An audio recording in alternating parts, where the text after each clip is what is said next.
Sampai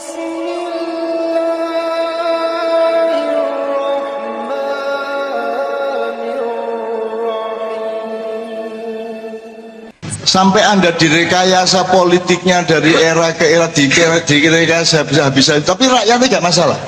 Kau niku presidenmu bedes ya tetap urip. Wong Indonesia gak masalah. BBM gak mundak-mundak ditantang, ayo jare kate mundak. Nang wis iki, ayo. Are Indonesia. Di melaratno gak melarat-melarat. Oh, no sing diutak-utak iki dadi dhuwit.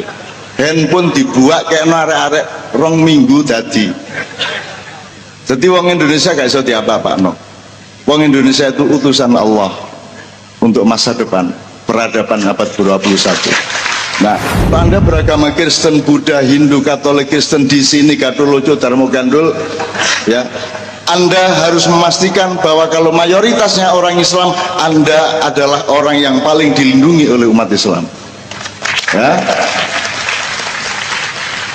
Iku ndek Mojokerto iku ana vihara tertua. Ya, tertua. Sing urip ndek kono paling wong 14. Hindu Buddha. Siwa Buddha. Dikepung oleh 4.000 umat Islam dan tidak pernah terjadi penganiayaan, tidak pernah terjadi konflik, tidak pernah terjadi diskriminasi. Urip tentrem berabad-abad lamanya. Di Jombang ada gereja tertua Idek Nggone Cak Nur. Sampai saiki gak tahu ana wong gelut. Indonesia adalah contoh soal dari yang sekarang disebut pluralisme, kerukunan antar umat beragama, antar opo wae. Sing garai wong Indonesia gak rukun iku sing saiki muru ikon dikon rukun. Ngono lho. Wong kono sing biasa gak rukun, saiki muru irene. Kene iki ahli, Pak. Sudah, Timur Tengah akan menyerahkan masa depan Islam kepada Indonesia. Bahkan bahasa Arab secara resmi dititipkan kepada umat Islam di Indonesia.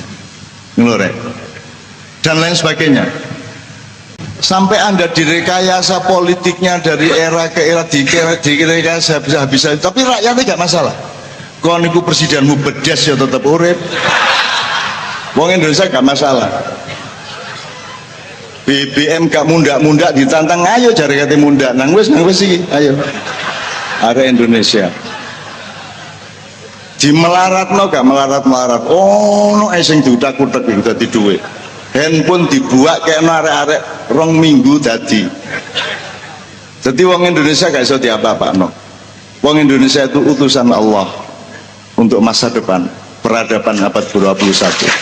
Nah, nek kon ngomong umat Islam di dunia ini yang sekarang dihancurkan, Anda tahu, menepuk air di dulang terpercik ke muka sendiri. Semakin Islam ditindas, semakin Allah menunjukkan wa aqidu kaida wa mahilil kafirina amhilu murwaida. Tambah akeh wong sing mlebu Islam, tambah. Iya gak soal Islam Kristen mereka.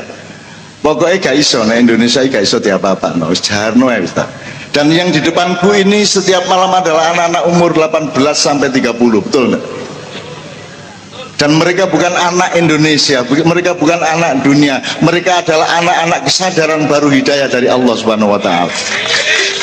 Terakhir, kalau ngomong masa depan dunia, Islam dihancurkan dan tidak hancur-hancur sampai hari ini. Pokoknya bah alirannya opo ae, mbah celana cekak talandung gak masalah. Pokoknya tetap azan sore. Wis subuh tetep azan, wis bah alirane apa gak masalah wis. Engko sing kathoke congklang jenggote kedawan kudu guyu dhewe. Tenang ae, engko lak kudu guyu dhewe, engko lak ketap-ketip karo kate turu. Ci angele jenggotku iki rek keringetan ta, susah diketok-ketok dhewe. Susah engko nek sing celanane kecekaan terus kene boworokan kan tutup-tutupi dhewe didawani celana. Tenang ae. Gak ada masalah, wong Indonesia gak bisa dihapusi, wong penggaweane ngapusi. Gitu ya. Sekarang aku terakhir mengatakan kepada Anda semua. Sebelum saya ngomong yang terakhir ini, saya ingin mengatakan kalau Anda beragama Kristen, Buddha, Hindu, Katolik, Kristen di sini Gatholoco, Darmo Gandul, ya, Anda harus memastikan bahwa kalau mayoritasnya orang Islam, Anda adalah orang yang paling dilindungi oleh umat Islam. Ya. Iku ndek Mojokerto iku ana vihara tertua. Ya, tertua. Sing urip ndek kono paling wong 14. Hindu Buddha. Siwa Buddha. Dikepung oleh 4.000 umat Islam dan tidak pernah terjadi penganiayaan, tidak pernah terjadi konflik, tidak pernah terjadi diskriminasi. Urip tentrem berabad-abad lamanya. Di Jombang ada gereja tertua Idek Nggone Cak Nur. Sampai saiki gak tahu ana wong gelut. Indonesia adalah contoh soal dari yang sekarang disebut pluralisme, kerukunan antar umat beragama, antar opo wae. Sing garai wong Indonesia gak rukun iku sing saiki murui kon dikon rukun. Ngono lho. Wong kono sing biasa gak rukun, saiki murui rene. Kene iki ahli, Pak. Wong kene iki Islam gak jelas Islam kok. Kristen ya marung ngono nek wis tak pindah Islam nang Kristen gak iso selawatan ngono kan. Wong Indonesia gak bisa dihapusi, mereka sangat berdaulat di dalam dirinya sendiri. Sakarepku aku te kafirku dhewe lah ngono sih. Kate nang doli wek-wekku dhewe. Sing ngatek yo tek-tekku dhewe. Tak lebok-lebok noleh kutu-kutuku dhewe ya ora. Doli dibubarne ndolek mbondek endi wis. Nek gak kepethuk ya wit-witan diserempet. Terakhir, maka kalau engkau mengatakan yang tersisa di muka bumi sebentar lagi hanyalah kekuatan Islam di Indonesia, meskipun dipecah belah dengan gerakan-gerakan dan aliran-aliran baru yang luar biasa, tapi gak iso. Wong Jawa iku kudu guyu dhewe akhirnya. Wis gak iso lah, wis kudu guyu dhewe wis. Apa meneh engko sing nganggo cadar nek mangan soto ci angele. Iku kok ana saat ini wis gak taek-taekan wis ramean. Si angel ya. Lho ndek kene iki saiki ana apa iku wingi? Kongres poligami coba. Top arek. Top lho wis baban di Indonesia jarno ya ta. Jarno ya ono jarno ya wis aja adek cemas. Di Indonesia tidak ada kecemasan. Di Indonesia penderitaan kita taklukkan menjadi kegembiraan, betul nggak? Di Indonesia bau busuk kita paksa hidung kita untuk merasakan wangi, wangi temen. Wah, bajane ya badhe tetep, tapi ya diwangi-wangi no. Indonesia kok repot. Gak iso ngalahno Indonesia kon. Dan kekuatan umat Islam di Indonesia, kekuatan rakyat di Indonesia, kalau Anda ngomong siapakah yang paling egaliter di Indonesia, siapakah yang paling tinggi daya juangnya, siapakah yang menciptakan Hari Pahlawan, siapakah yang menciptakan bermacam-macam revolusi di sejarah Indonesia, coba jawab satu persatu. Di manakah umat Islam Indonesia pusatnya? Jawa Timur. Siapakah yang paling kerja keras dan entrepreneurship-nya tinggi? Jawa Timur. Kalau pemilu pilpres, siapakah yang paling diandalkan? Jawa Timur. Sopo wani karo Jawa Timur saya? Semua jawabannya adalah Jawa Timur. Aku ngomong apa karo sampean iki ngawal perubahan zaman. Sampean ini siap siaga di perbatasan. Nambung kok pas begitu ngelewati gerbang ku gubernur iku sing nututi calon wakil rektor mang gak karo aku. Jarno cek berjuang dhewe kono. Biasanya Saipul iku gak melok berjuang ku nek wis dadi dhewe sing gaya. Ya gak masalah. Oh Gusti Allah gawe macam-macam ya ono ngunune barang. Gak boleh kan nek wanita kan nek ngono berarti nek tetep imanmu tetep teguh tetep adi kon. Loh aku iki nguji awakmu ya. Nguji wong dhek iku direwangi sir-siran direwangi. Sir-sirane numpak pesawat Surabaya Jakarta dhek sing nyetir ijen. Iku. Lah kudune lek mesra atau berdua bermegah bojone numpak pesawat dia nyetir dhewe nyetir mobil sir-sirane iku. Iki nek sampai metu ndek koran metu bojone muring-muring. Bapak, enggak aku sing ngerem-rem bojomu Bul, tenang aja Bul. Jawa Timur, aja di seluruh dunia kemesraan seperti ini. Di mana? Di mana semua bisa kita omongkan dengan terang-terangan seperti gimana? Maka Jawa Timur adalah sampai-sampai Sidoarjo itu sebenarnya sudah diketahui akan merupakan satelit dari Surabaya yang akan menjadi ibu kota negara kita besok-besok, yang akan menjadi pusat peradaban kita besok-besok. Dan itu diketahui oleh Perancis, oleh Jerman, oleh Inggris, terutama Inggris, oleh Israel, sehingga disubversi supaya orang Sidoarjo bertengkar satu sama lain dan merusak mentalnya, maka dibocorkanlah lumpurnya. Itu subversi internasional. Tapi gak masalah, mari gelut, mungkin ini gelut tak diluk tok aja. Mari gelut nang doli bareng bani gelut ae. Ono lho arek iku gak wawuh iku dadak kepethuk tuk ndek doli. Terus mesem karo kan ndek kene kan iya rukun mari ngono. Padahal gak wawuh 2 tahun lho Mas. Kepethuk ndek doli terus rukun. Dadi iki doli iki fungsine iki merukunkan. Mulane kowe aja ngenyek sapa-sapa, aja ngenyek, aja ngerendahkan sapa-sapa. Pokoknya semua itu min haitsu la yahtasib. Tidak ada sesuatu yang tidak menjadi kebaikan selama yang melakukan dan meresponnya itu menuju kebaikan. Apa aja akan menjadi kebaikan. Masya teletong iku nyuburno tanduran, gitu ya. Oke. Kita sekarang belajar kedaulatan sesuai dengan jadwal yang dikasihkan kepada saya. Jenenge sinau lho rek iki rek. Jadi tidak ada pernyataan kebenaran dari saya malam hari ini. Yang punya hak dan berdaulat untuk benar-benar menyatakan kebenaran hanya Allah Subhanahu wa taala. Rasulullah dan para nabi maksum dijaga oleh Allah kebenarannya. Tapi sampean aku tidak punya kemampuan untuk menyatakan kebenaran. Jadi semua yang saya omongkan ini ojo terus kok putus potong di tele YouTube. Terus mari ngono wong muring-muring nang aku. Kalau kok ono sapi liwat kok ketok buntute. Kan gitu kan? Terus wong ngarani lho kok cak ngarani buntut. Lah kuwi ngomong sapi ya. Sing dijupuk buntute tok ya arek-arek. Wis gak apa-apa lah. Wong aja meneh Al-Fatihah aja bisa dimanipulir di YouTube, bisa ndak?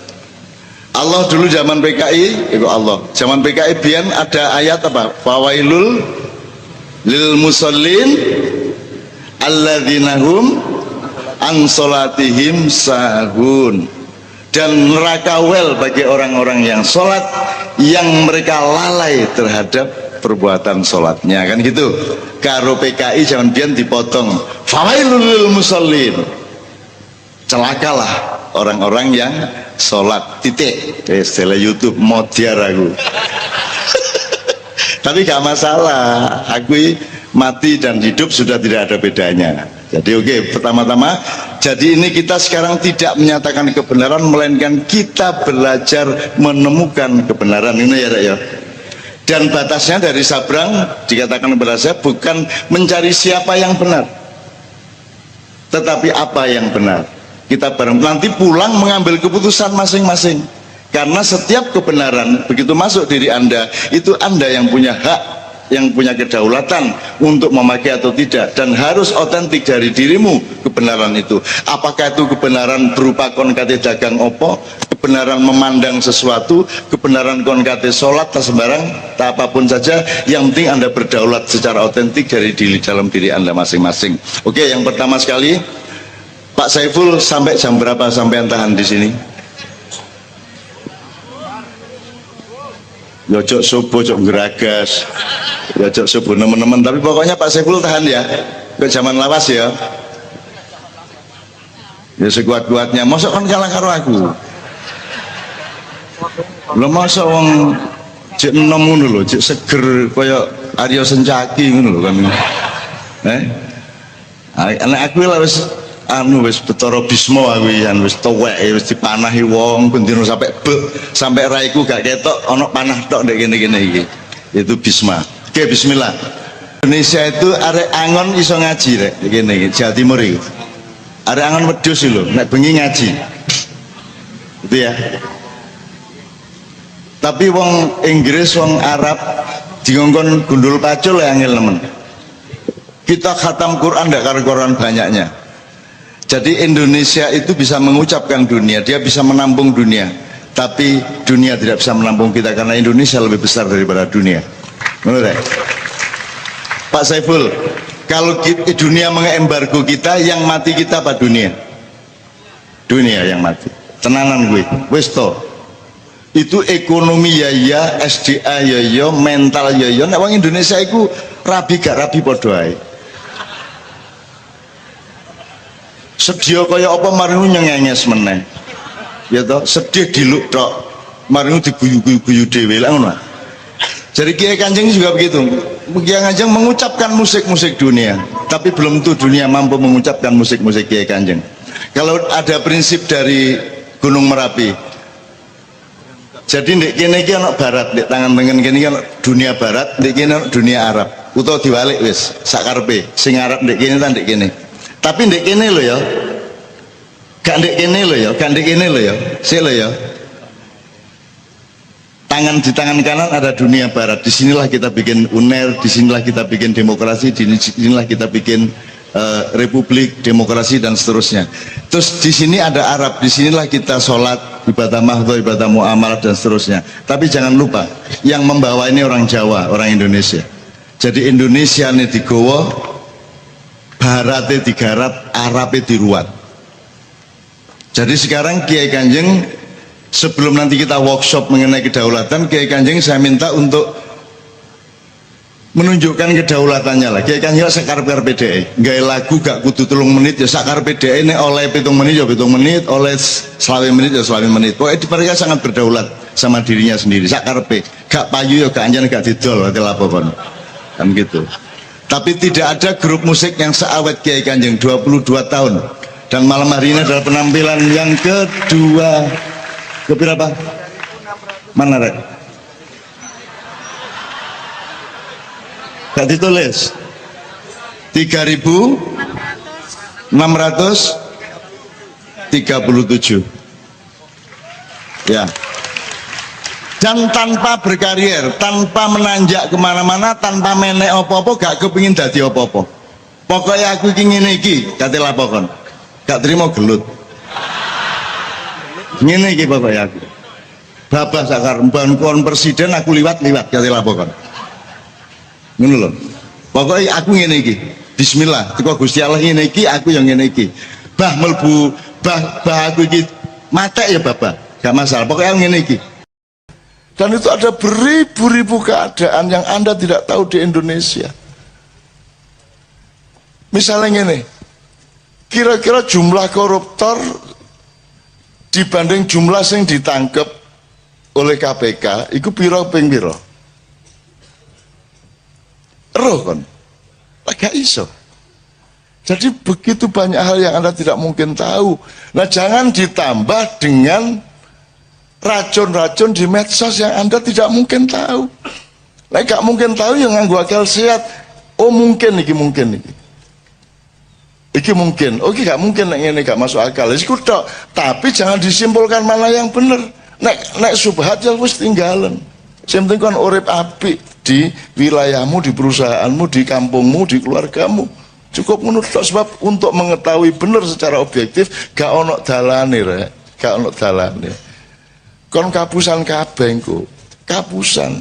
Iki nek ngomong mitos akeh tapi saya gak akan ngomongkan. Pokoknya ngene rek, ku mek innama amruhu idza arada syai'an ayakullahu kun fayakun. Nek ngono tok kon duwe karep muga-muga padha karo pare Gusti Allah. Nek padha berarti kun fayakun. Nek ngono tok. Dadi sing penting hatimu temenan. Ojo dicari fakta objektifnya. Wong kon nuntut model gak iso kok potret kok. Ya apa kae dadi bukti material, wis gak iso nuntut dadi bukti material kan gitu kecuali melalui saksi. Maka ketika pagi saya turun jam 4 pagi sampai di bawah, subuh kita di tempat mau coba syafaat, dan aku mengumumkan kepada khalayak, dan kita coba umumkan lewat media juga waktu bahwa mulai hari ini bismillahirrahmanirrahim Merapi tidak erupsi lagi. Kalau nggak salah tanggal 8 November 2010.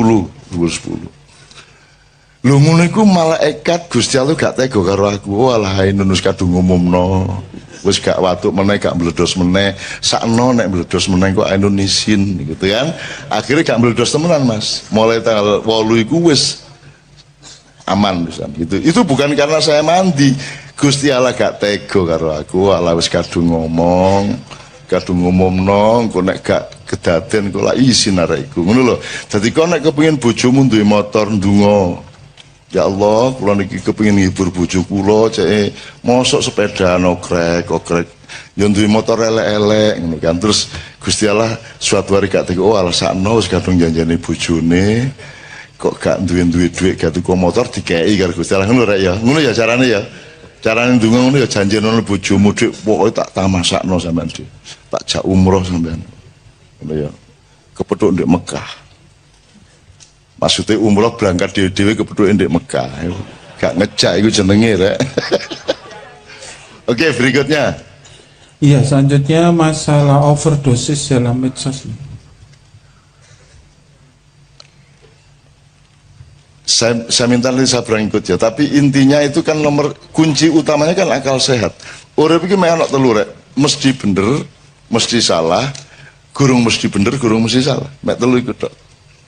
Nek di hadis kan al halalu bayyinun wal haramu bayyinun wa ma bainahuma mutasyabihat wa aktsarun nasi la ya'lamun, dan kebanyakan manusia tidak tahu. Dan pertanyaan Anda adalah pertanyaan dari kebanyakan manusia yang tidak tahu mana yang halal, yang haram, yang hak, yang batil kan gitu kira-kira. Nah, kita tidak bisa Mas.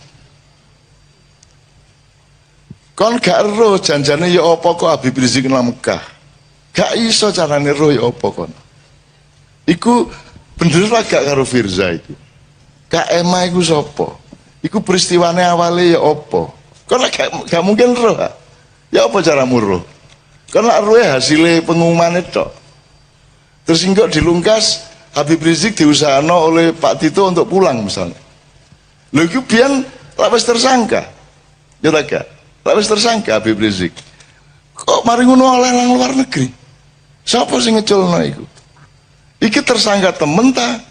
Nek tersangka temen juga oleh metu teko Indonesia lah ngono. Lah kok oleh kok terus nang Mekah? Janjane ya apa kita dene ya apa cara muruh aku takon. Takon sapa kon? Citok iku tok ae. Takon sapa kon? Gak ono sumbere. Dan itu ada beribu-ribu keadaan yang Anda tidak tahu di Indonesia. Misalnya ini, kira-kira jumlah koruptor dibanding jumlah yang ditangkap oleh KPK, itu piro ping piro? Roh kan? Agak iso. Jadi begitu banyak hal yang Anda tidak mungkin tahu. Nah jangan ditambah dengan racun-racun di medsos yang Anda tidak mungkin tahu. Nah gak mungkin tahu yang nganggo akal sehat. Oh mungkin iki, mungkin iki. Iki mungkin, oke gak mungkin nek ini gak masuk akal. Iku tok, tapi jangan disimpulkan mana yang benar. Nek subhat ya wis tinggalan. Sing penting kon urip apik di wilayahmu, di perusahaanmu, di kampungmu, di keluargamu. Cukup ngono tok, sebab untuk mengetahui benar secara objektif gak ono dalane rek, gak ono dalane. Kon kapusan kabeh engko. Kapusan. Nanti tolong Sabrang nambahi ya. Oke. Berikutnya. Nanti saya selesai terus Sabrang nambahi beberapa hal. Iya, selanjutnya beda penjajahan dulu dan sekarang. Jelas Sabrang lagi tadi sudah diomongkan dikit, ini Sabrang yang jawab terus. Ya. Selanjutnya masalah mimpi dengan ketemu dengan Mbah Nun.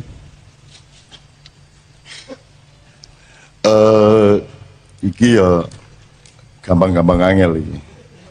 Engko kok arane aku iki senengane ngleboni awakmu pas turu ngono kan. Yo gak rek jan itu semua ciptaan Allah, semua rekayasa Allah, semua iroda dan amrullah. Saya itu hanya bagian dari kehendak Allah, Anda juga bagian dari kehendak Allah. Yang kita cari bukan kebenaran saya datang benar ke mimpimu apa tidak, tetapi bahwa Allah nyambung antara awakmu nang karo aku lak ngono. Iki sing pasti. Awakmu disambung karo aku awakmu disambung awakmu karo aku siji. Fakta yang kedua yang pasti benar adalah kalimat itu harus saya respon. Bahwa Al-Quran itu ada 2 dimensi, ada 3 dimensi. Sing gak bener adalah ngomong aku iki wis 3 dimensi, gak mungkin aku ngomong ngono. Gak mungkin aku ngarani aku iki wis makrifat rek. Gak mungkin aku ngomong ngono lah. Aku tahun ketemu Nabi Khidir nganggo serban koyo Pangeran Diponegoro. Gak tahu, gak kira aku ngomong ngono iku. Aku paling bayangno Pangeran Diponegoro iku nek jajal nek helman ya apa. Jadi aku gak mungkin ngomong, tapi ilmu yang saya omongkan di mimpi Anda itu dalam tanda petik bisa kita cari kebenarannya. Bahwa selama ini Al-Quran kita perlakukan secara akademis. Jadi misalnya ini, sing sopan ya opo, nek ngomong tentang Allah Rasulullah, ternyata kesimpulannya adalah yang sopan menurut balai bahasa. Wahai manusia, siapakah engkau? Ngono to sing sopan. Rek, ngono gak sopan. Lah ngono sih saiki. Arek-arek kabeh, oleh ta gak nerjemahno ngono iku secara lisan. Menungso kabeh ya apik ya. Tapi selama ini sopan tidak sopannya kepada Allah ditentukan sebenarnya oleh regulasi dari balai bahasa. Sing dianggap resmi secara akademis ngono sing apik. Nek sing dulinan kaya awake dhewe guyon iki dianggap elek. Terus kita dituduh kok ngono sih karo Gusti Allah. Loh, lagi Jawa Timur ya. Terus ya apa? Kita kan tidak tahu Allah. Gak roblas. Ruweku mek ayang-ayangnya. Ya tak gak? Yang Allah hadirkan ke kita itu yang kita tahu. Tajalinya. Allahnya sendiri laisa kamitslihi syai'un. Tan kena yang apa? Tan kena gini. Tidak tahu kita. Tidak mungkin kita tahu Allah. Tapi Allah hadir. Yang kita ketahui adalah kehadiran Allah. Kehadiran Allah itu kita terjemahkan dengan bahasa kita. Sampai ono cerita Madura ngene kalau mau sore surup-surup mek oleh iwak loro jari Rahman Rahim sampai ning ngene iki lho ya. Itu guyon-guyon ngono aja dimensoni Pak Orek. Itu cara saya untuk memasukkan ke dalam hatimu betapa dekatnya Allah denganmu. Jangan marah berdasarkan pilihan kata dan pilihan bahasa. Sebab kata itu bernilai pada tempatnya. Ada tempatnya, dia ditempatkan di tempat yang berbeda, dia menjadi bernilai berbeda. Ini lah kayak ya, itu namanya konteks dan nuansa. Ini ya. Nah sekarang Al-Quran 2 dimensi, 3 dimensi tadi itu menurut saya ya berarti kita cari yang multidimensional dari Al-Quran.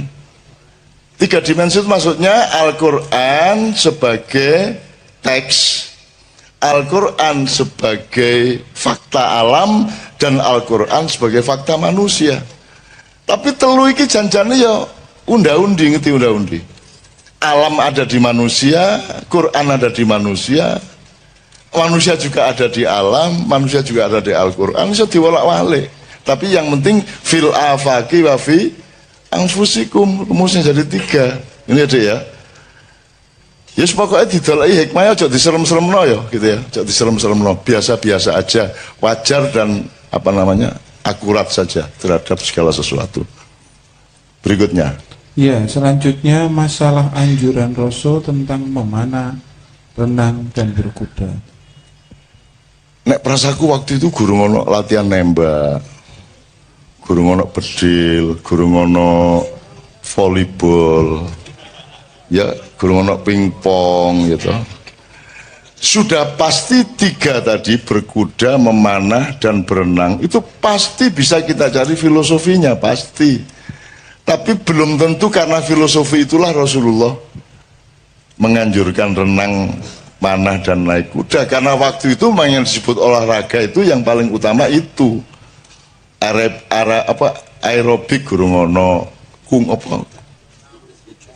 Sing Cina-Cina itu. Ya yoga guru ngono sapi turut gitu ya. Jadi menurut saya itu gak kok terus sing Sing sunah rasul iku, sunah rasulnya adalah Anda melatih badan Anda supaya metabolisme yang bagus, supaya jiwa Anda sehat, yang ngono. Itu yang sunah rasulnya, tidak pada bentuknya. Tapi nek awakmu latihan memanah dalam rangka cinta rasul, yo apik. Yo apik, berkuda dalam rangka cinta rasul, yo apik. Yo apik. Wong awakmu gawe celana congklang ini karena cinta kepada Rasulullah, yo apik kok. Asal gak usah nyalah-nyalahno liyane, ngono lho ya. Aja meneh kok arek-arek iki malah jingklangi nemen kulot teh. Saene arek-arek. Ya, kalah iku LDI. LDI lah mek saene. Arek-arek saene. Wis saene jek dibedah-bedah bisa. Iku sunah Rasul kuadrat iku jenenge. Sing luwes ya ndelok apa-apa ya. Saya tidak mengatakan ini harus kompromi, ndak. Bukan gampang juga tidak. Dilihat dulu alasannya. Gak apa-apa misalnya ono wong jenggoten mergo wong Kanjeng Nabi jenggoten mosok aku gak, ya gak apa-apa tapi to ya dalam rangka tresno dan itibak Rasul. Masalahnya adalah ojo adek nyalahno sing gak jenggoten. Dan nek ono wong jenggoten ya gak usah dielek-elek. Wong duwe pertimbangan dhewe-dhewe gitu kan. Gitu loh. Urip iku pokoke ombone gak karu-karuan, luas gak karuan, ojo nyacat-nyacat nemen-nemen gitu ya. Nek kon terus fanat, jenggot kudu jenggot, nek gak jenggot kabeh iku, misalnya ya. Lah wong Yahudi ya jenggotan kabeh kan. Ya rabi-rabi itu jenggotan kabeh. Jadi itu sangat relatif secara budaya. Jadi kembali ke niatmu apa? Niatmu apa? Misalnya kawamu lesu kok kayak waktu deh gini ya apik dalam rangka mengenang Kanjeng Nabi ya apik ae. Gak masalah. Gitu loh. Gak masalah. Tergantung niatnya al-amalu binniyah ngono ya. Oke. Wis larut iki Mas Islami. Masih ada dua sebetulnya. Ya. Jadi minta penjelasan singkat tentang air mata ma'iyah tadi dari Mas. Ya. Sing apa ya Mang ya? Personalitas, identitas. Oh, sabrang berarti. Identitas dan personalitas. Oke, berikut terakhir. Yang terakhir yaitu dari Mas Indra, baiknya saya itu nikah dulu atau membangun karakter? Oh, karier, membangun karier. Oh iya, karier. Jane ngene iki gak ono rumus rek. Awakmu sing iso ngukur awakmu dhewe, ya. Nek teori tentang seseorang bisa tidak berlaku untuk orang yang lain. Nek nganggo teori perusahaan ya sing apik ku siap sik kayak terapi. Tapi nek nganggo bismillah niat wis pokoke justru mergo aku rabi kok aku usahaku iso sukses sak ngono wae. Mergo aku bendina didorong karo ditagih karo bojoku. Nek aku gurung rabi usahaku ya mek setengah-setengah. Ah saiki apik endi sak karepmu. Jadi nek persaku bareng karo-karone. Yo karier iku yo apa sih rek? Apa karier iku? Pokoke kon kerja keras tekun, jangan menghardik waktu. Menghardik waktu artinya jangan keset. Jadikan kalau perlu satu hari itu menjadi satu minggu dalam hidupmu. Jadi kon berkali-kali ganti pagi. Aku iku uripku ngono iku. Gitu loh. Jadi sehari itu saya bisa berkali-kali, berhari-hari. Karena saya kerja keras terus. Apa sebabnya kon kadang-kadang kok kesuwen sih? Mergo kon gak lapo-lapo. Nek kon kepengin uripmu efektif, bahagia, kerja keras. Ojo kekerasan, kerja keras. Gitu ya. Hard work, tapi ojo workaholic. Workaholic itu artinya mabuk, nyandu nyambut gawe ojo lah. Nah, wong Jawa duwe rumus nyambut gawe gini, ada kreasi dan rekreasi. Nek wong Barat, nek pas musim dingin, iku kreasi ya Bang ya. Nek pas musim panas, rekreasi. Nek wong Jawa kapan dingin, kapan panas, wong gak jelas. Maka teori kita berbeda. Kita kreatif harus kita berkreasi harus dengan perolehan rekreatif juga. Karena dengan berkreasi kita bahagia, kita gembira, jadi rileks. Tapi kalau kita rekreasi harus kreatif, nah iso. Ojo mek rekreasi melaku tok, nyanyi tok, harus ada kreativitasnya. Nah, Kiai Kanjeng ini kan sangat rekreatif dalam kreasinya dan sangat rekreatif dalam kreasinya. Sangat rekreatif gitu. Hina menghina satu sama lain. Ku nek wis mlebu bis wis kecangkeme kaya ngono iku. Wis, dan mereka itu saling hina satu sama lain. Salah satu keindahan hidup mereka itu. Dan juru hina nomor satu sing tukang bass yo. Kalau sing tukang gitar itu juru hina. Wah, banget nek ngelokno kancane. Tapi mereka bahagia satu sama lain dengan itu. Ya tapi saiki sing tukang bass sing dadi korban saiki sementara. Tapi itulah mereka. Kiai Kanjeng iki ngarang senengane iku ngento-ento sing gak ngono iku to. Ngento-ento sing gak terus dalam rangka mencari kebahagiaan wong ndak ada maksiatnya kalau elek apa sih mek ngono tok ae. Menggali tambang dihabisin sehabis-habisnya ataukah kita toleran kepada anak cucu kita yang harus mendapat bagian? Saya tanya, regulasi pemerintah selama ini pakai saum apa tidak? Tidak. Jadi puasa tidak pernah diingat oleh para stakeholder, apa pertambangan atau apapun saja. Padahal selamatnya manusia hanya kalau dia mengerti puasa. Mas, ternyata rapat kabinet, rapat DPR, rapat Pemprov nomor satu adalah menyadari di mana, kapan, seberapa puasa harus dilakukan, benar nggak? Dan itu tidak pernah menjadi kesadaran negara kita. Itu makanya nggak usah terlalu percaya. Gitu. Kamu milih yang baru yang kayak apapun ternyata juga nggak puasa. Kan sudah berkali-kali toh. Itu. Tapi saya dengan penuh kesabaran mendengarkan perdebatan mengenai hal-hal yang saya sudah lama tidak percaya. Tapi tidak ada masalah. Tidak ada masalah. Saya sangat sabar untuk mendengarkan hal-hal yang ngopo cah-cah. Oke. Ya aku ndak anti, aku lapo anti-anti. Gitu loh. Antimu tak. Dari dulu kan saya sudah ndak setuju. Lah yang dulu milih siapa? Lah kok sekarang sambat ke sini? Lah yang milih Jokowi dulu siapa? Lah kok sekarang dibicarakan di sini? Kita di sini syahadatnya jelas.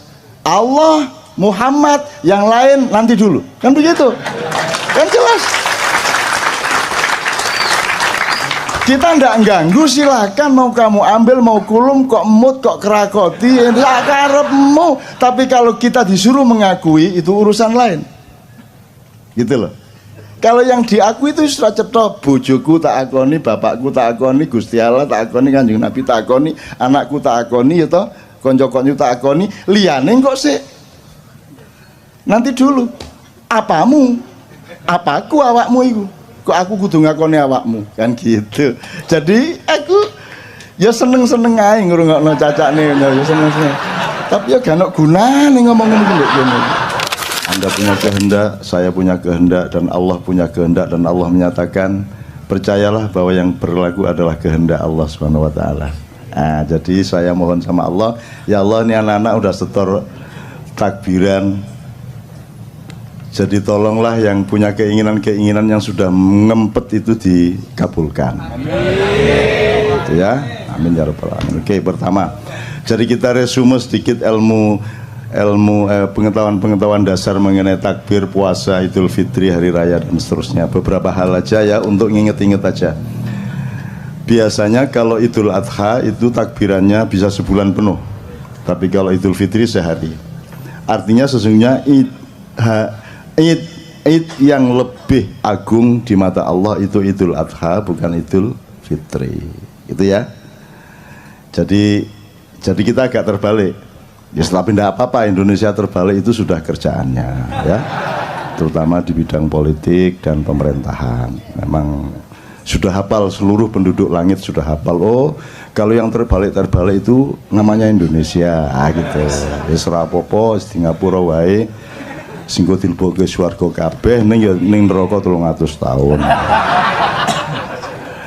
Kedua, ini sudah Idul Fitri, sudah hari keberapa ini? Hari ke-7 kok kita masih takbiran, ini normal enggak? Enggak pernah toh biasanya, tapi masih boleh enggak? Takbiran itu tiap hari juga boleh. Kalau perlu Anda tiap hari takbiran gitu ya. Jadi biarin orang kampung menganggap Anda orang gila, memang gila. Takbiran tiap hari. Jadi daripada rengeng-rengeng, karena salah satu teorinya adalah nanti takbiran itu menghimpun tenaga Anda. Tapi kalau Anda mendengarkan lagu-lagu apa pop, rock, apa semua macam-macam, itu belum tentu menghimpun tenaga. Jadi jangan lakukan, jangan dengarkan, jangan lihat, jangan alami apapun yang tidak menghimpun tenaga hidupmu. Kalau yang menghabiskan tenaga, menyerap tenaga, itu Anda rugi. Jadi saya selalu menghitung. Makanan saja saya hitung hanya kalau dia menambah himpunan tenaga hidup saya, jasmani maupun rohani. Kalau dia tepat, maka himpunan tenaga jasmani akan memproduk himpunan tenaga rohani. Demikian juga tenaga rohani akan dialektis berakibat pada tenaga jasmani. Itu. Nanti kita dengan manusia syahwat ini kita harus mengenali teori dasar mengenai jasmani rohani ini apa toh jane? Ini dikotomi apa gradasi apa? Ini kita harus kenal gitu. Nanti soal yang dibicarakan mengenai pilkada segala macam itu akan tidak ada gunanya kalau Anda tidak mengenali dasar-dasar dari hidup Anda sendiri gitu. Oke, nomor 2 soal hari raya dan puasa. Anda kalau di desa dulu kan kalau mau puasa malamnya kan diajari bapak-bapak ibu-ibu di musola kan nawaitu saumal ghadi an adai fardhi syahri ramadhana hadhihi sanati fardhon lillahi ta'ala itu zaman dulu. Kalau sekarang pakai rap gitu kan. Nah itu som khoti itu kira-kira saya tidak tahu lah.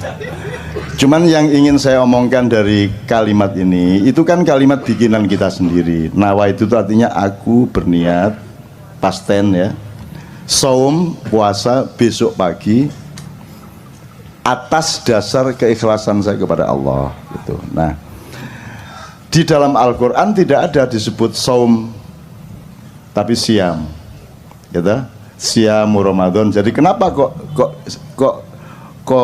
niat Anda nawaitu saumal ghadi kok tidak nawaitu siamal ghadi? Ya enggak apa-apa sebenarnya, enggak ada masalah. Jadi saya ini bukan sedang mempermasalahkan. Cuman kalau ngerti bedanya hidung sama bulunya kan lumayan daripada nggak ngerti bedanya kan gitu kan. Kalau sudah ngerti bedanya ini jempol kaki, ini jempol tangan kan agak lebih selamat hidupnya daripada Anda tidak ngerti bedanya jempol Anda sama hidung Anda kan gitu kan. Jadi gini, jadi kalau saya menafsirkan siam itu adalah prosedur atau syariat untuk melakukan puasa, tidak makan, tidak minum dan memasukkan apapun, tidak melakukan sejumlah hal yang biasanya boleh dari subuh sampai maghrib, itu siam. Maka Ramadan disebut ar-Ramadhanu madrasah. Jadi Ramadan itu adalah diklat, pendidikan kilat 1 bulan. Anda dilatih untuk kembali melakukan siam dari pagi sampai sore gitu ya. Kalau saum itu segala hal yang sifatnya menahan diri. Sampean sebut satu hal, apa perilaku, apa kerjaan, apa produksi, apa kerjaan, atau apa saja yang tidak ada unsur menahan dirinya Anda sebut. Satu saja. Satu saja kerjaan yang tidak ada unsur menahan diri, yang tidak ada unsur mengendalikan diri, yang tidak ada unsur membatasi diri. Satu kerjaan kalau ada. Naik motor, ngegas, ngerem, berarti puasa, saum. Apalagi istri. Sebanyak-banyaknya apa Anda batasi satu saja? Satu, saum. Apalagi menggali tambang, dihabisin sehabis-habisnya, ataukah kita toleran kepada anak cucu kita yang harus mendapat bagian?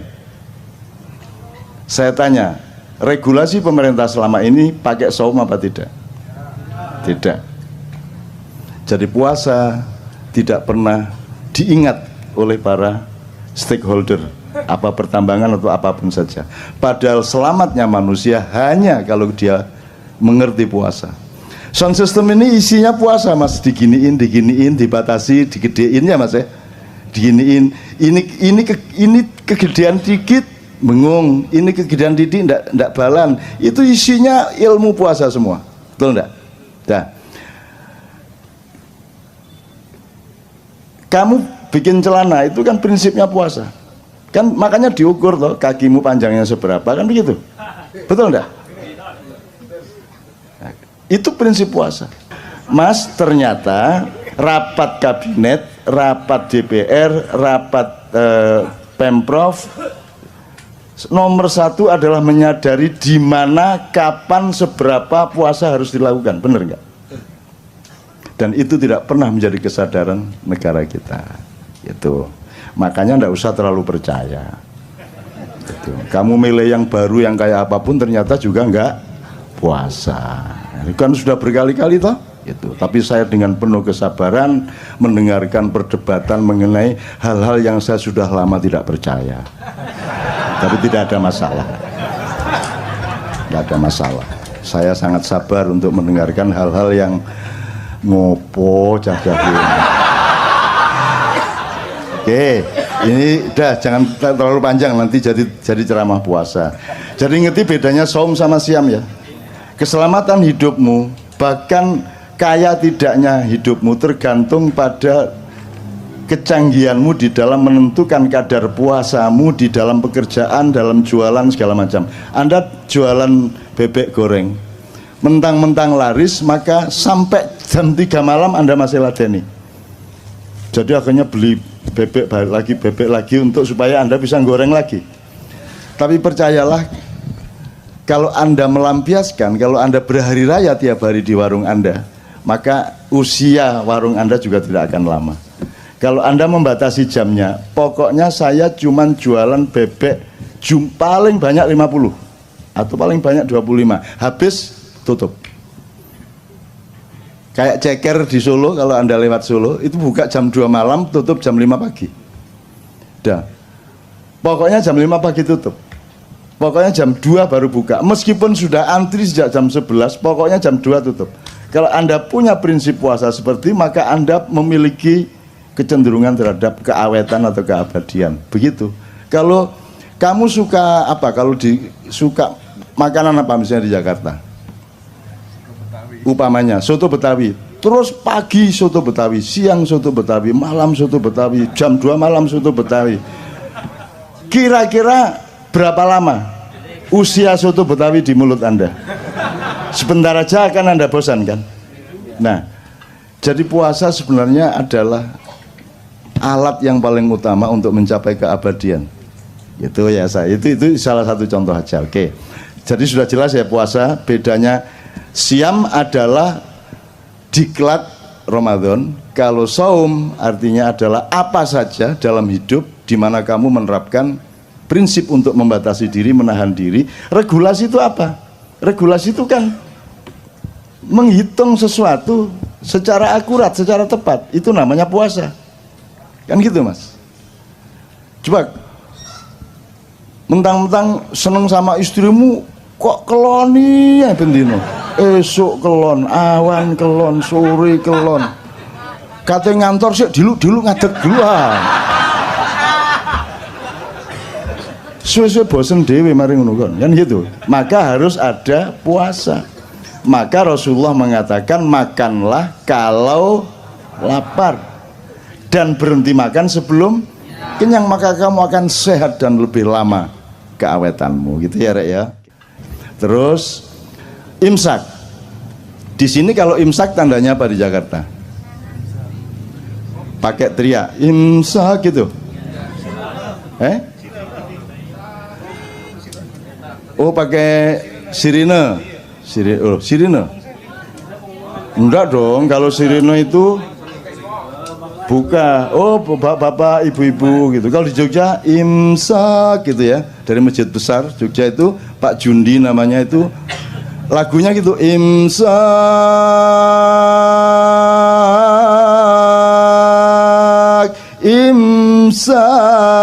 gitu.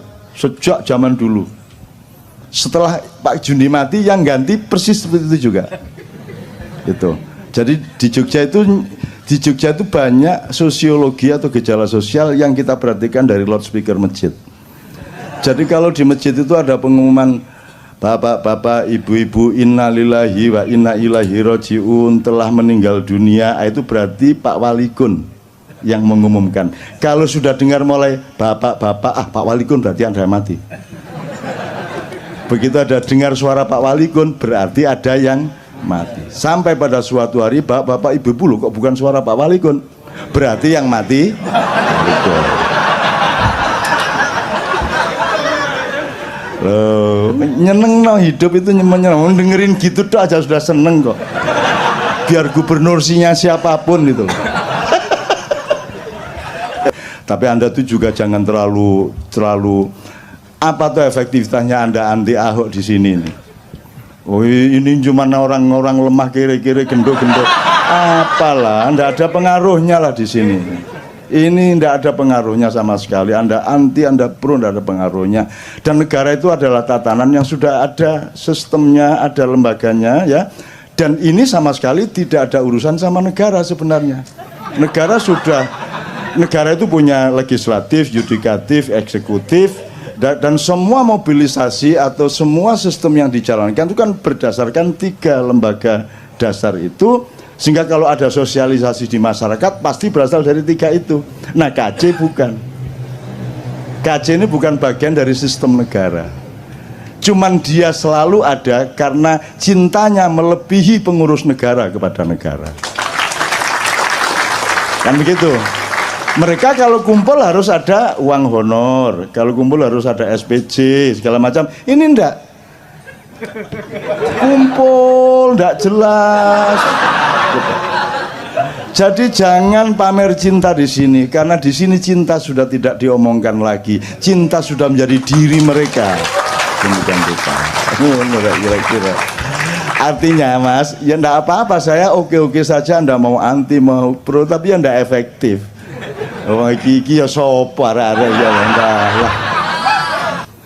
Gitu. Ya aku ndak anti, aku lapo anti-anti. Gitu loh. Antimo tak. Dari dulu kan saya sudah ndak setuju. Lah yang dulu milih siapa? Lah kok sekarang sambat ke sini? Lah yang milih Jokowi dulu siapa? Lah kok sekarang dibicarakan di sini? Kita di sini syahadatnya jelas. Allah, Muhammad, yang lain nanti dulu. Kan begitu? Kan jelas. Kita ndak ganggu, silakan mau kamu ambil, mau kulum, kok emut, kok kerakoti, ya karepmu. Tapi kalau kita disuruh mengakui itu urusan lain. Gitu loh. Kalau yang diakui itu sudah cetok, bojoku tak akoni, bapakku tak akoni, Gusti Allah tak akoni, Kanjeng Nabi tak akoni, anakku tak akoni, ya toh, konco-konco tak akoni, liyane kok sih. Nanti dulu. Apamu? Apaku awakmu itu? Kok aku kudu ngakoni awakmu? Kan gitu. Jadi aku ya seneng-seneng ae ngrungokno cacakne, ya seneng-seneng. Tapi ya gak ono gunane ngomong ngene iki. Tapi wis ya, tapi jadi ini yang namanya kenduri cinta loh. Kita ndak anti, kita cuma ngomong kok. Jadi tak tambah dikit ya. Ini puasa belum selesai loh ya. Ini puasa belum. Artinya saya ngomong puasa belum selesai. Oke, kita belok ke sini sedikit, sekedar untuk referensi. Jadi iblis itu dulu kan gelisah. Loh, ini Adam, kata Allah kan diciptakan sebagai khalifah di bumi. Kan gitu. Inni ja'ilun fil ardi. Lah kok ditaruh di surga? Siapa ini? Siapa yang naruh di surga? Bener nggak? Kan di bumi. Kok di surga? Yang cemas malah iblis. Aneh toh? Jadi yang taat sama Allah sebenarnya siapa? Bingung tak gak kon ya? Nah akhirnya iblis berusaha bagaimana caranya melakukan subversi untuk masuk surga, berusaha supaya membawa Adam ke tempat yang seharusnya, kan begitu, sesuai dengan pilkada dan hasil-hasilnya, kan gitu. Nah ternyata begitu dia mau masuk surga ada naga sangat besar. Wah ini ngelawan naga agak lama juga ini. Akhirnya si iblis pakai ilmu sirep. Terus si ininya ngantuk naganya, terus menguap. Begitu naga menguap, iblis masuk mulutnya, bleng. Terus dia lari pagi di dalamnya, cukup, menunggu si naga nanti beol. Terus dia ikut tainya. Begitu keluar, ekor naga itu ada di dalam surga. Oh no, baru dengar. Oh, saya juga ngarang kok ya. Loh, tapi silakan bantah kalau bisa. Terus begitu masuk surga ternyata ada pasukan lain. Pasukannya tuh burung-burung, terutama burung-burung merak. Tapi itu dah tidak saya ceritakan. Pokoknya intinya sampailah dia ke Adam. Emang Adam makhluk bodoh sehingga bisa dipengaruhi iblis?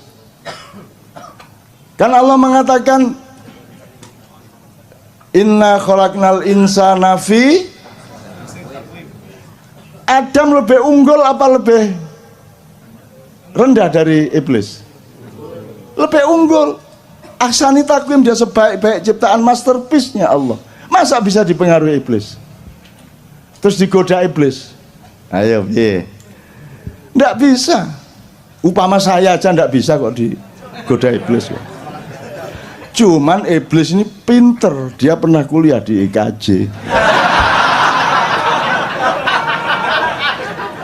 Jadi iblis menciptakan kostum persis seperti malaikat Jibril. Terus dia pakai, pokoknya penampilannya persis Jibril sehingga Adam, wahai Baginda, ada apa gerangan? Baginda menemui aku, gitu kan? Terus diterima oleh Adam karena yang datang menurut Adam itu Jibril. Terus si Jibril palsu ini tidak menjawab, dia cuman menyeret tangannya Adam untuk mendekati sebuah pohon. Nah, di situ kesalahannya, wala taqraba hadhihi syajarah, jangan dekati pohon itu, kata Allah. Maka karena dia mendekati pohon itu dihukumlah Allah sehingga kemudian Adam dipindah ke bumi, kan begitu.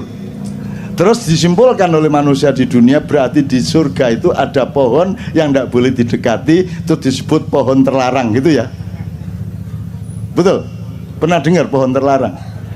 Saya bilang, kalau di surga ada larangan aku mau rono aku. Surga tidak ada larangan dong. Tidak ada pohon terlarang. Pasti harus ada analisis yang lain, bukan pohon larangan. Loh, kalau di surga ada larangan namanya bumi. Ini jangan, itu iya, sengsu jangan. Ngerti sengsu? Oseng-oseng asu.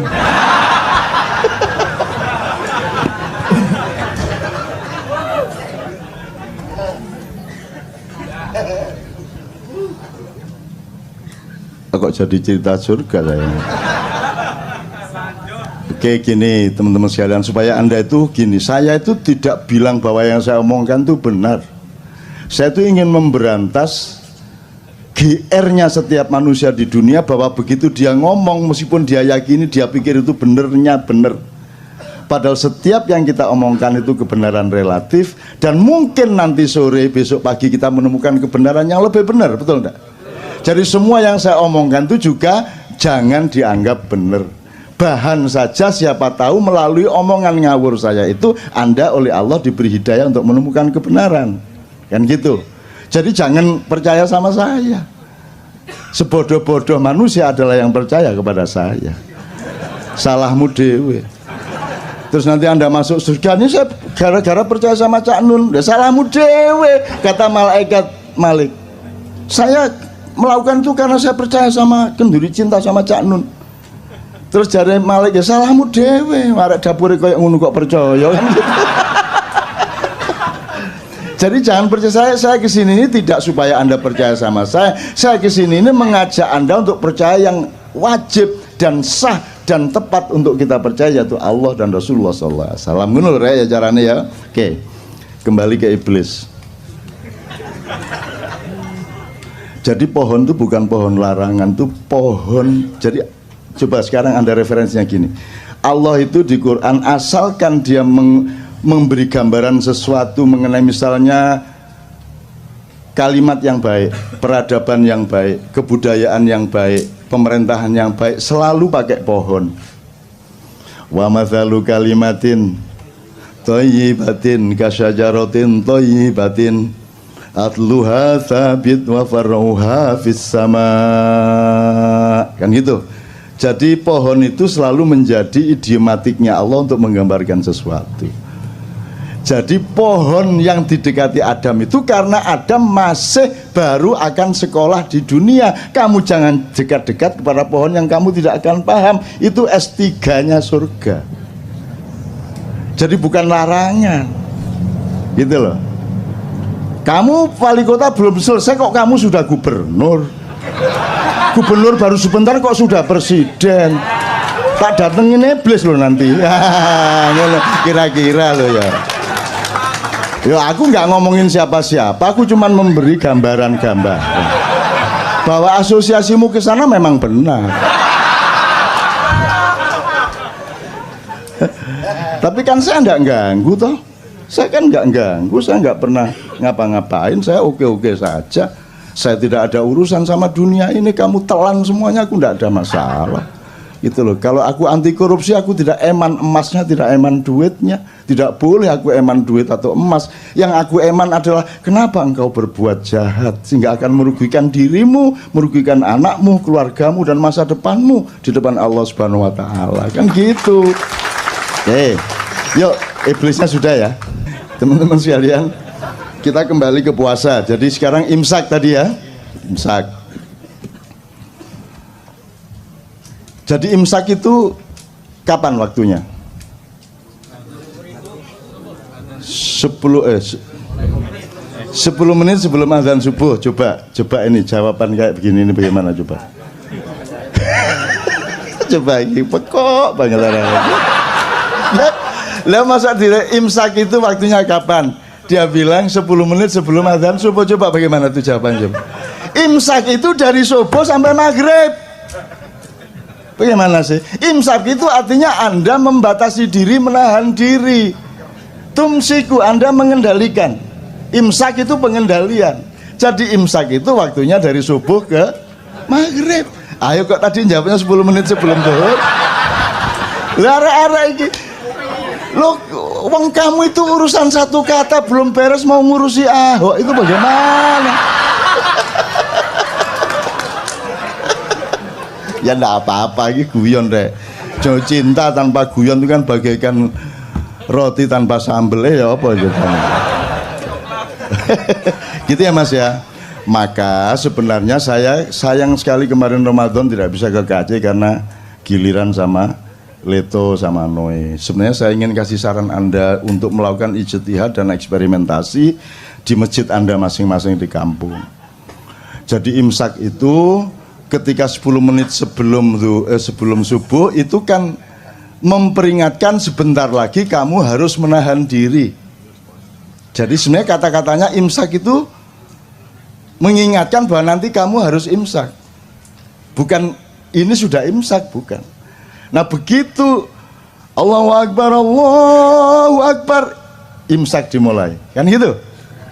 Jam 7 imsak, 8 imsak, 9 imsak, siang imsak sampai jam 4 sampai baru nanti jam 6 kurang dikit baru imsaknya selesai. Jadi saya itu ingin menyarankan Anda mulai Ramadan depan itu sebanyak-banyaknya ucapkan imsak di masjid.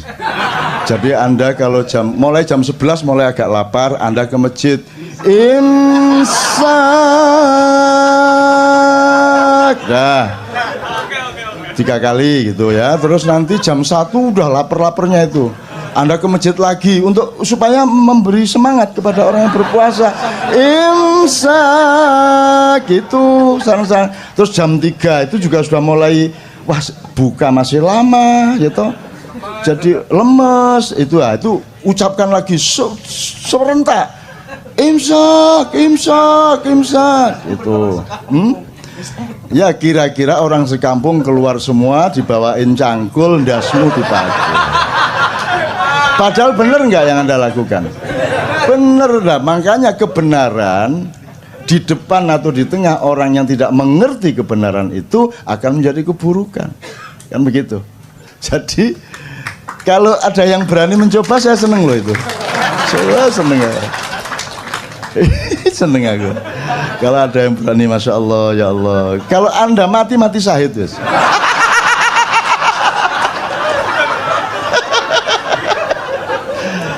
Oke, dah kita selesaikan soal hari raya dan puasa ya. Puasanya masih banyak. Saya banyak nulis tentang puasa akhir-akhir ini juga.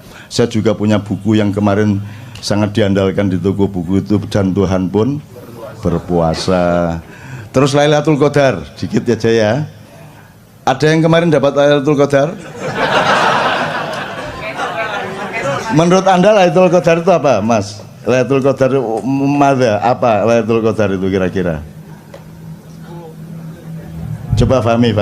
Lailatul Qadar piye Mi? Coba Mi. Kalau di Al-Quran Lailatul Qadar itu malam turunnya Al-Quran.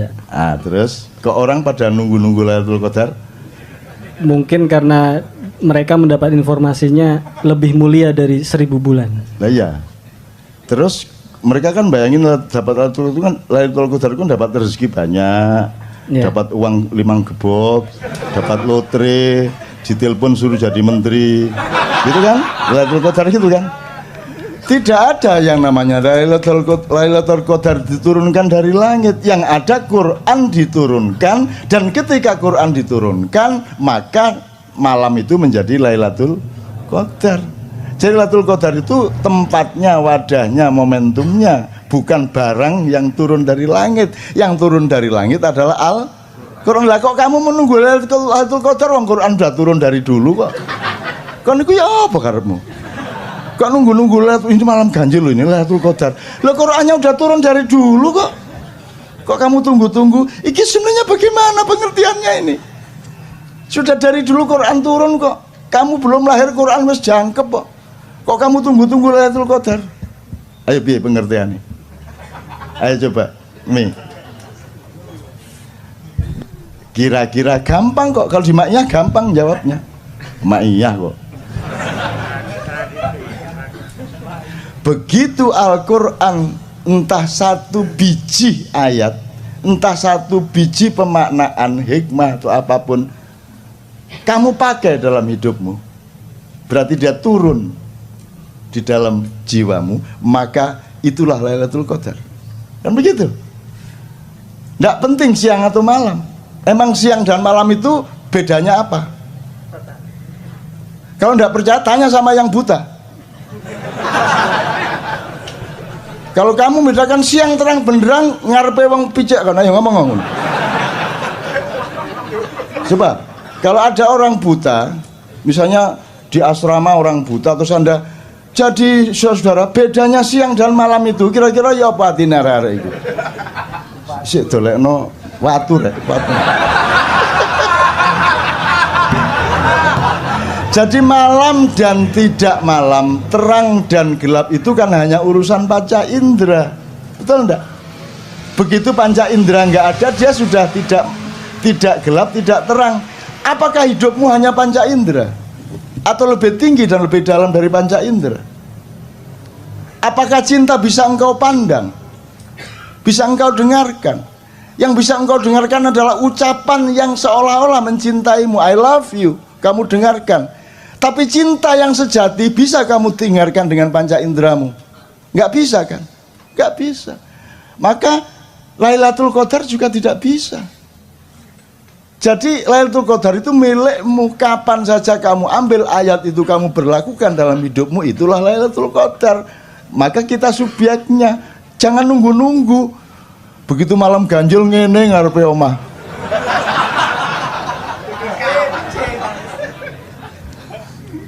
Ditekani jin kapok kono. Itu Lailatul Qadar. Sekarang kita cicil lagi. Ini seneng aku gudong-gudong ini. Lah ya wong kok ngawur arek-arek. Seneng-seneng. Saya tanya, jadi kamu seneng-seneng tanggal 1 Syawal itu? Kok seneng? Berarti kamu mangkel loh sama Ramadan. Kurang ajar gak oleh mangan. Jancuk arek-arek ini. Akhirnya Idul Fitri ya kan gitu kan. Lah kok kamu di WA ngakunya Ramadan, jangan tinggalkan aku. Ndak semua. Ayo. Lah kok kamu bilang hari raya, berarti kamu sedang merayakan sesuatu. Apa yang kamu rayakan? Ngaku aja. Yang kamu rayakan setelah pada 1 Syawal itu apa? Karena kamu pagi-pagi boleh ngopi, itu kan? Gitu. Ngaku aja. Lah iya. Terus mari ngono konser. Sedih hatiku. Karena Ramadan akan berlalu. Nek Ramadan iso ngomong langsung taek.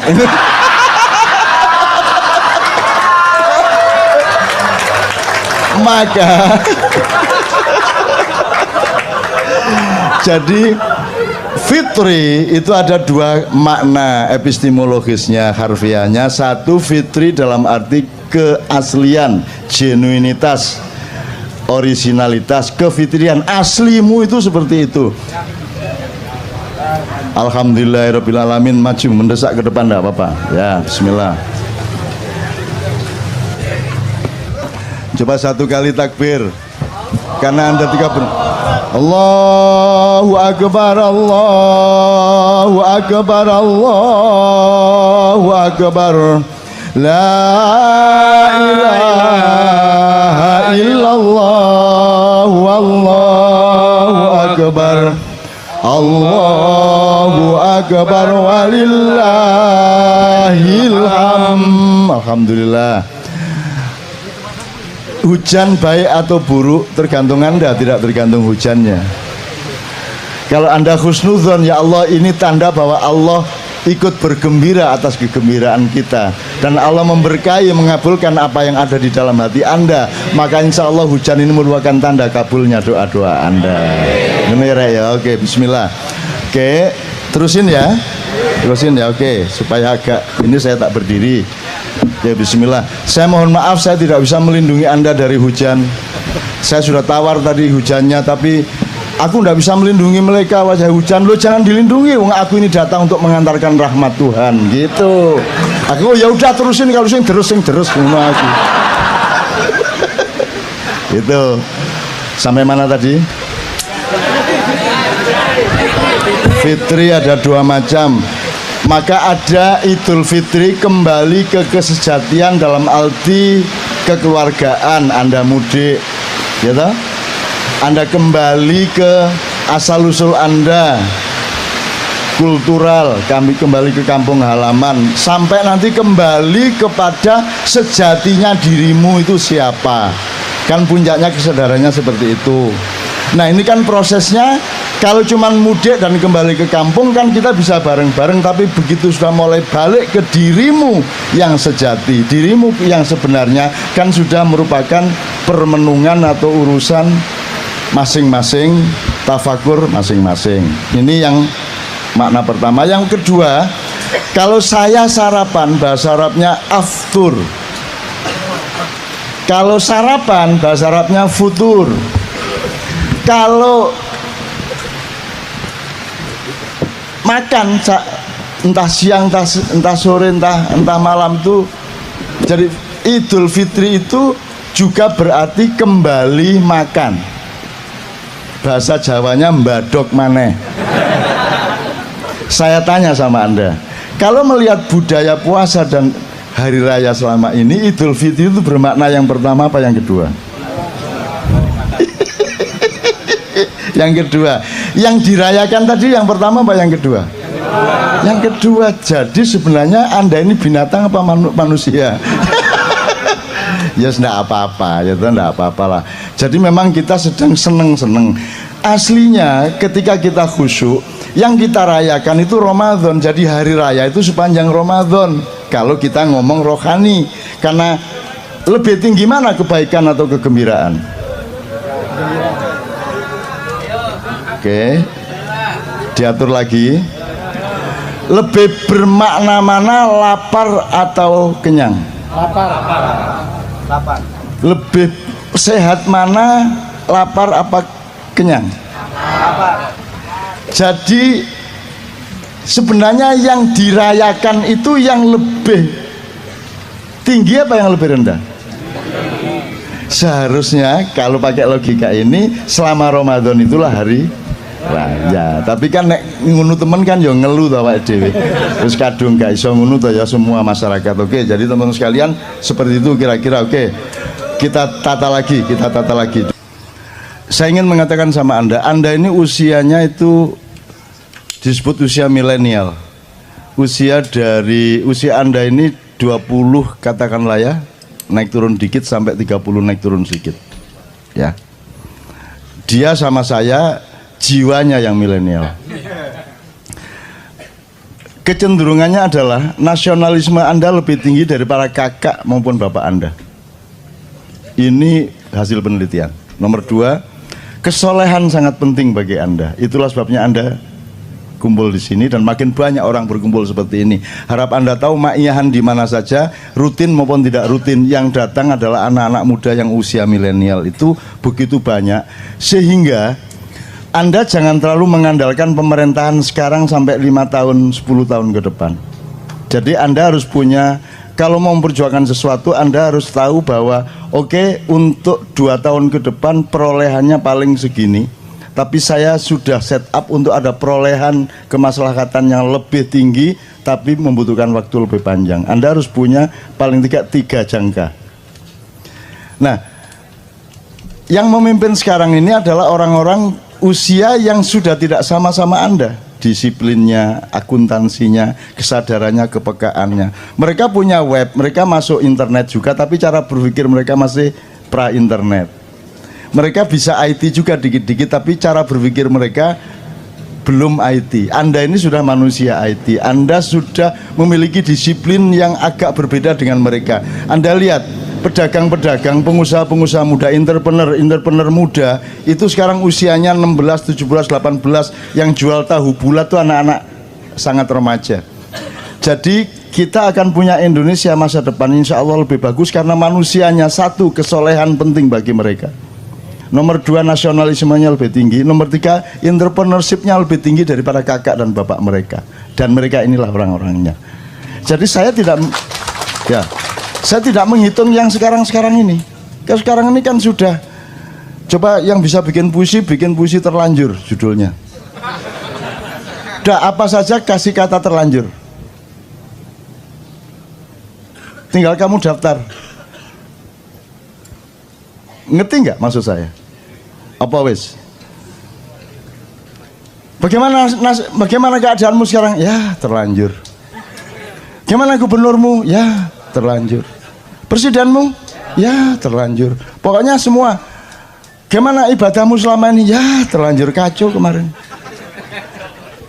Nah, kita tidak hanya hidup sekarang, kita akan hidup 5 tahun lagi, insya Allah 10 tahun lagi.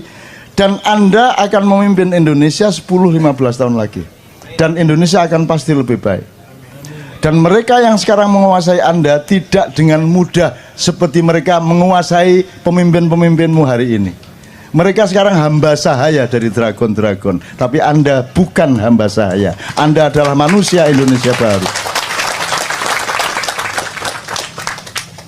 Anda punya cara berpikir. Jadi kan saya pernah pesan empat ya. Satu, akidah dan akhlak. Jadi ketuhanan dan moralmu harus beres. Nomor dua, Anda harus militeristik kepada diri Anda. Berani kerja keras, berani kurang tidur. Dan Anda saya latih toh untuk tidak tidur. Ya toh? Seluruh Indonesia loh ini kayak gini nih. Sampai sekarang anak SMP, anak SD sudah ikut maiyahan dan jam 3 pagi masih gitu. Anak SD. Ya, Anda lihat sendiri di mana-mana, di Gresik, di Malang, di mana begitu. Anda Kopassus, Anda Denjaka. Anda punya jiwa militer kepada dirimu sendiri, tapi Anda adalah penyayang kepada orang lain. Itu ya, itu syarat yang kedua. Syarat ketiga, Anda harus paham akuntansi. Anda harus punya muhasabah. Anda punya perhitungan berbeda dengan kemarin. Sekarang anak-anak masih kuliah sudah bisa kaya raya melalui bisnis online, melalui ada inovasi-inovasi baru, panganan macam-macam. Baru-baru semua, betul enggak?